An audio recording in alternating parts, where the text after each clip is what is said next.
Here's an original PhysEdGames game called Mini Skills Triathlon for grades 5 to 8, and you'll need beanbags and hula hoops.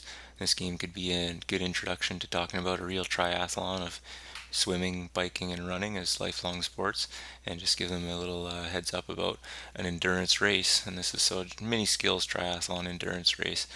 And players are going to start lined up along one side, and you're going to use the lines in the gym maybe from the full court basketball and volleyball and center line or whatever lines you have.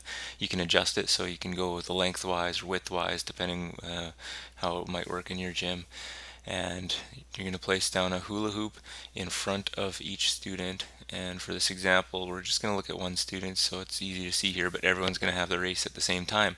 They're going to try and complete 3 different activities using 3 different skills. So the first skill is going to be underhand tossing. And so the hula hoop starts on the first line.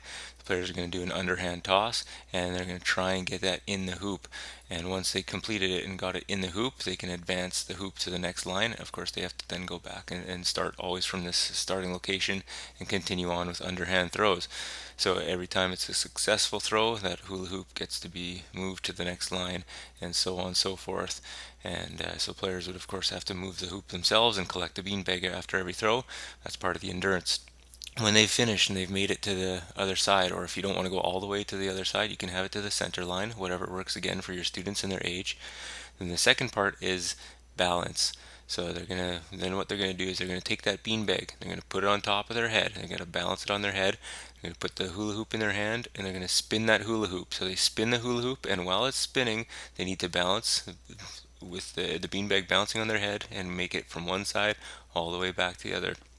Or back to the beginning area, and that's the balance part. If they can't complete it, they have to do it again. They have to try and spin that hoop and balance that beanbag on their head from one side and back until they can complete that part.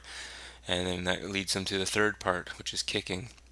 So little kicks, and they won't need the beanbag, so they'll toss the beanbag off to the side. They don't need it for this last part, and what they're going to do is that beanbag or the hula hoop is on the first line, and they're going to try and kick it to the next line with a little kick along the floor. So kick that hula hoop. If they can't do it, if that hula hoop doesn't touch that line, no part of the hula hoop touches that line, they have to collect the hula hoop again and try it again until they can kick it. Oh, it didn't happen there as well. The third kick, okay, all right, the hula hoop touched the line, they've completed that line, so then they would now focus on the next line, and so on and so forth down the way.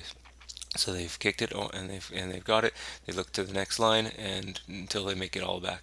So completing those 3 things and see if they can be the first one to do it, or give everyone 5 or 10 minutes and see how long it takes.